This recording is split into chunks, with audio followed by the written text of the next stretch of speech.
Here's the interesting thing as well. That wasn't the only time. Oh no. And so okay, folks, this show might go a little extra. No, I won't necessarily go into the second one, but let me just say the first one is when curiosity was sparked. The second one is when I was actually terrified. But that one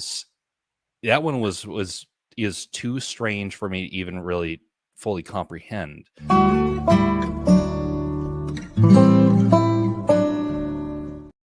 So tell me about the Bigfoot poster behind you.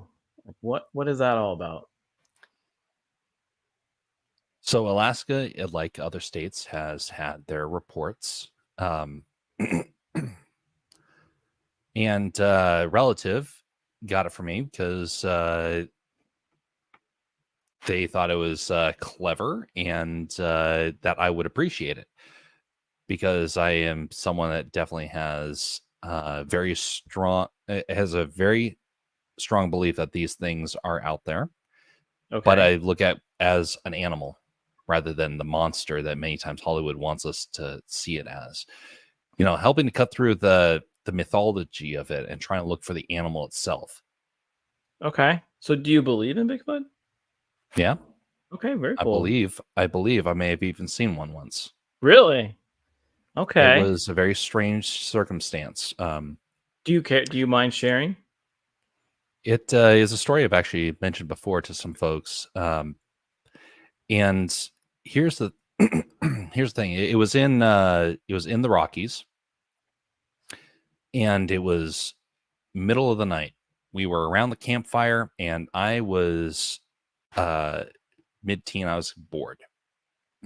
And I walked away from the campfire because there wasn't any conversation I could really join in on. And I have a flashlight with me, a powerful flashlight, actually. And I'm looking out down to this little valley between the two mountains that we're on. And I see some yellow eyes. I think that's unique. I thought for certain. Now, here's the thing. Just so you know, I didn't even know that there was such a creature as a Bigfoot back at this time. Only thing I was looking for, cougars. Well, because I had always wanted to see a mountain lion because I thought they were fascinating creatures. And I knew what a bear looked like. And so I was on the hunt for mountain lion. So I'm just looking at from this ridge line, shining the light, and is looking out of this bush. And I turn back around and say, I think I see a mountain lion. I look back and the eyes are gone. And so I was like, okay, well, there goes my chance of getting to see it. And it's like the moment you look away, that's when it happens. Well, time passes, and we hear something strange is coming up along the ridge. Wow. Now there's kind of like a T shape to the ridge line. We were on the tail end that would have been going down. Well, so whatever it was coming up around the road, and you're like, there's something out there. It is very black out there, and the fire is not helping the matter. And I'm like, folks, there's something here. There's something moving around. And my immediate inclination is that's not a mountain lion, that's a bear. It is big. But then it yelled. And that was the thing that made me think, hokey smokes, we got something entirely different here. You actually heard a yell, huh? It went running by the camp, pounding. Wow. It was like pistons. And that was when I was like, that's not a bear. And it went down the mountain. And again, we're our eyes are following it as it's going by. But the thing is, we can't see it. It's too dark. But we know where it is from the sound. Because you can hear it. Okay. Just goes down to the wilderness, disappears. And this was in Alaska? This was in the Rockies. Oh, okay. Okay. So it was, it was indeed strange to us at the time. And again, at the time, I had no idea what a Bigfoot even was. And again, I like looking through the mythology of things. Mm-hmm. And so then I went into a deep dive of what incarnations was that thing. I didn't have the internet at the time. I was not allowed to really use the internet as a kid. So I just kept thinking, okay, what is this? I just left it up to like, I have no idea. Years later, I heard people joking about, oh yeah, all those crazy people that see Bigfoot. It's like, wait a minute, you're saying Me? crazy? Yeah, is that what you're saying? And so the thing is that could it have been another animal? I highly doubt it. But I also know that sometimes when you hear a creature roar, well, it was more like a roaring scream, you're left with a bit of, you're just left a bit baffled by it. So, is it something I'm going to get on a stage and testify? Like, yes, I saw it. Well, honestly, I would. But the thing is that there's no benefit to it. I'd rather find the creature wisely and with some, intelligence. And so until then, I keep things like this thing up there because it's like a reminder, like, hey, you know what? There's something out there. We don't necessarily have You to, saw something. but I have encountered something that makes me, and I not a superstitious person, and so I can only look at it as like there's mysteries in this world we don't understand. We didn't know that orcas hunted sharks until more recently.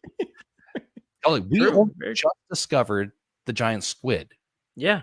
I remember growing up. You'll probably remember this when we were in like middle school or high school, and they're saying the Gone. squid is mythology. Yep. That's just those sailors telling tall tales, and then the Japanese find it, and you're like, oh well, the Japanese are lying. And then another picture comes out. I was like, okay, fine, this thing exists.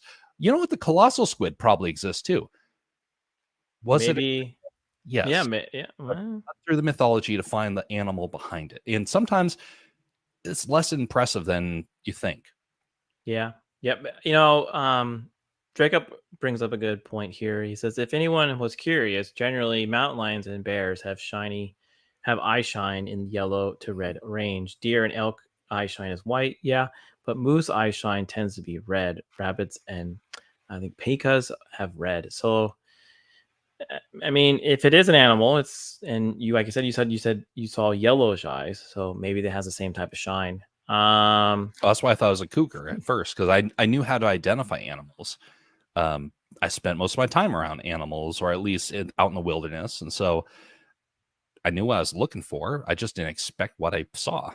Yeah, I guess mountain lions and foxes scream. Yeah, they do.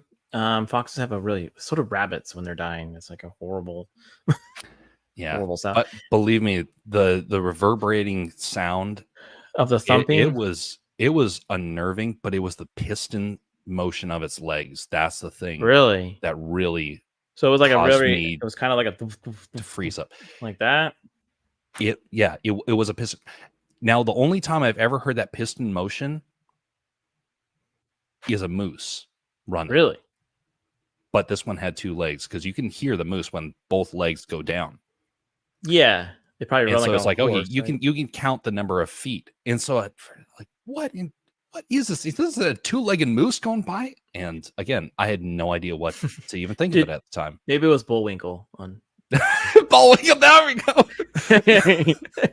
Did you go after? Did you immediately leave this area, or did you like stay the night and then go over there in the morning and kind of find out what we went into our lodges immediately? Like, okay, so that's time to go inside. And we go inside. I grab the axe.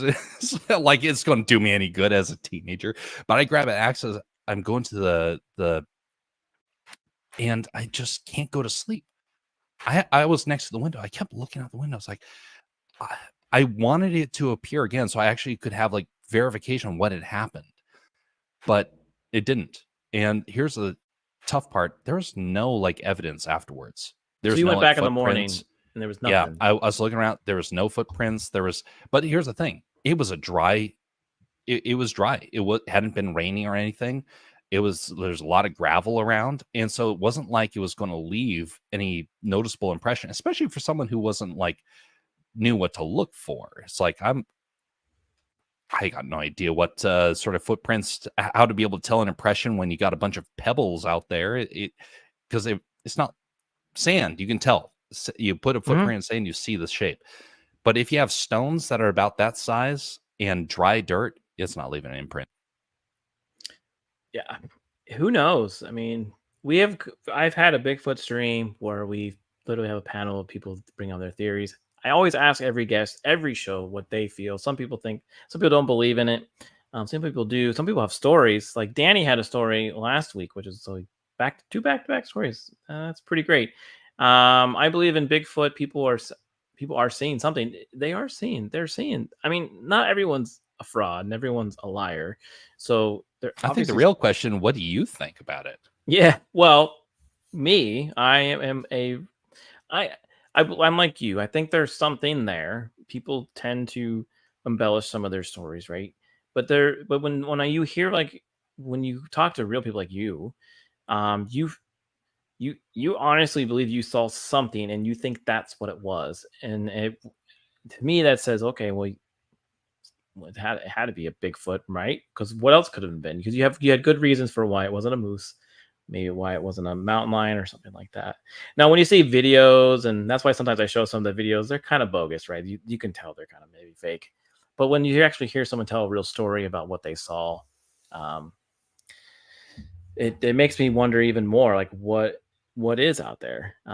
Is it? I believe there's something out there. There has to be, because like you said, like we said earlier, we didn't know orcas went after sharks, right? We didn't know that squid existed. So anything's possible. There's part of this world we haven't really discovered, to be honest, and it could be in that corner, hiding from us. It's interesting that there are, like, I remember like conveying to some folks about like that story years ago, and that's why I realized it wasn't like culturally acceptable to mention that. Well, you're But accepted here. but the thing is that after like telling the story, it's like, yeah, I don't know what it is. But the thing is that they already knew that I was someone who thought very logically in many ways, and so they're like, well, okay, well, we don't know what to make of this. We don't know if maybe you're just hallucinating. Well, no, maybe not. So you're just a kid that was curious and just standing around campfire. But the thing Now that's is interesting. that You were a kid, because Danny last show, she was also a kid when she saw it. So you know how they say like kids tend to see things a little different than when we were an adult, right? until an adult tells you years later, Yeah, I thought I was seeing things. And then it's like, aha, I wasn't crazy. You were silent this whole time. exactly. But So yes, like more adults, when adults see something, they're afraid of that embarrassment, right? It happens.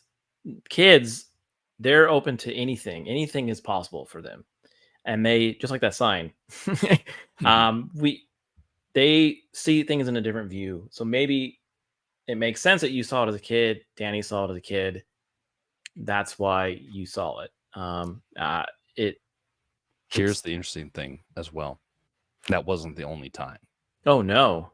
And Okay, so folks, this show might go a little extra. no, I won't necessarily go into the second one, but let me just say the first one is when curiosity was sparked. The second one is when I was actually terrified. Um, but that one is too strange for me to even really fully comprehend. But it Wow. was something again where I could not see it, but whatever it was mere feet from me. And this was actually on the East Coast. It Okay. grabbed a wall of kudzu and started shaking it. I was with other folks, and we ended up running from it back to the light of the campfire. The thing kept up with us easily, and again, we started hearing that piston sound. So that's a And common sound that you think they make when they run, I, like a yes, it was loud. And that's the thing. I get skeptical when I hear people say that, oh, I couldn't hear it. It was running silently. I was like, that much weight. You're going to yeah. hear I mean, something. they're saying these things are like 9 feet tall. Yeah. Some think they even get up to 12 feet. Hmm. That's some of the reports that come from Alaska. But the thing is that whatever it was that chased us that night, which was years later, left. That one was the one where I realized this thing's not friendly. This thing is not friendly, because the whole time it's like grunting, and no one Grunting? believed us. No one believed us at Where this point. And we were you went in like turned in a? for You the said night. you're on the East Coast. What woodland area were you in on the East Coast? It was southern Tennessee, Okay, there's which, been a interestingly enough, as you probably know, Daniel Boone supposedly shot a creature nearby there that matched the description. yeah there. One of the highest sightings is in Washington, and also in that area, the Kentucky bluegrass, Tennessee area.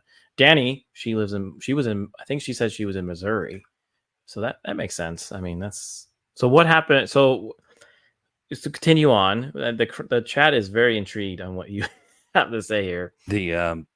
So we got back to the campfire, and the three kids were trying to convey, like, something's chasing us. We're pointing at the wall of kudzu, which came to an end, and whatever it was decided just didn't want to follow it into the light.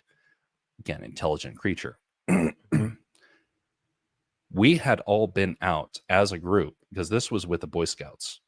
We had all been over at an area, and we knew we were the last group to come back. And so it waited until we were the last ones there, and then that's when it decided to make itself known. We went to bed that night, and again, I'm starting to have like deja vu moments. How And we far wake up apart in the were morning. these two events? I think it was 3 years, Okay. maybe no, between 2 to 3 years, something like that. Okay. But the leaders wake up and they come to each of the tents and say, "Don't come out yet." And we're like, "Why is this a problem?" I'm trying to look out of the zipper, like trying to see what's going on. And they're looking at the food that we had, which is all in a cooler.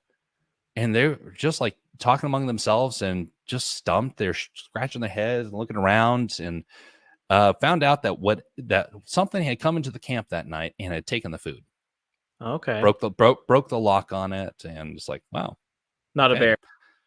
Well, no idea. We have no idea. The only bit of evidence we had was that 3 kids were chased by some creature along a path with a wall of kudzu on one side. Which you all know kudzu is everywhere, which is so frustrating. It's like, I wish that we could have actually seen through it. But the thing was that he was toying with us. It was like shaking it and toying with us. So maybe I knew you were kids and was just, yeah, probably. But the thing is that if you've ever seen animals, in particular apes or monkeys, they love to toy with things. They don't even want to do anything. They just want to go up and see what your reaction is going to be. Which makes me think, again, cut through the mythology. Oh, it's this demon thing that's coming after us. No, it's just an animal. It's behaving like an animal, but it is intelligent, and so you don't want to underestimate it. But so Tabitha has an interesting question for you. Do you have any PTSD from this experience? no, I think the people that do, I start to get more skeptical about their mental well-being, which makes me think that their stories get exaggerated. The only it's to the point where I think I want to actually like find the means of like how to find one of these things, because I kind of want to help people look past the superstition behind it.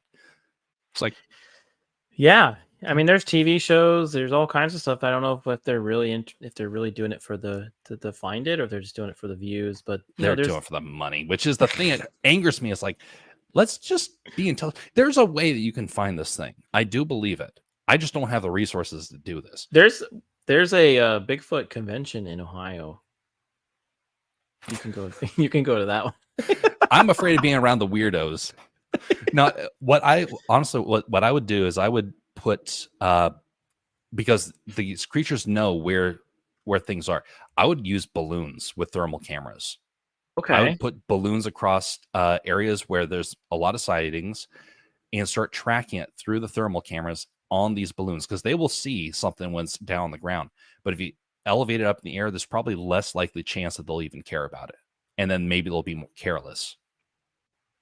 Maybe, because I've heard people try to put those game cams out, right? Oh, those things never work. And they only catch deer. Or they do try to put their own cameras out, infrared or some GoPro, but it still doesn't pan out. Well, these are two fantastic stories. This is great. I think this is probably the most realistic story that we've heard from anyone, besides Danny. She of a Bigfoot story. That's pretty cool. It's cool that you have that, and but it's also fascinating. You have a passion to even try to find it one day. So I've been told they'll give it like an anonymous reveal of it, because I don't want people to say, "Oh, you're just trying to do it for the money." No, I want to find, just get rid of the mythology behind it. Afraid to be around weirdos. You're in the wrong place, Jeff. Yeah. Depends on your definition of weird. So I had a fantastic. We went a little longer, folks, but it was well worth it. I do appreciate everyone who came by tonight. You came and went a couple times. It was great stories shared by Jeff. Jeff, I had a wonderful time hanging out with you. You are always welcome back. Now, so every now and then I do have like a group stream where we might talk about Bigfoot or other cryptos. So you're more than welcome to join us. I think you would be a fantastic addition to that.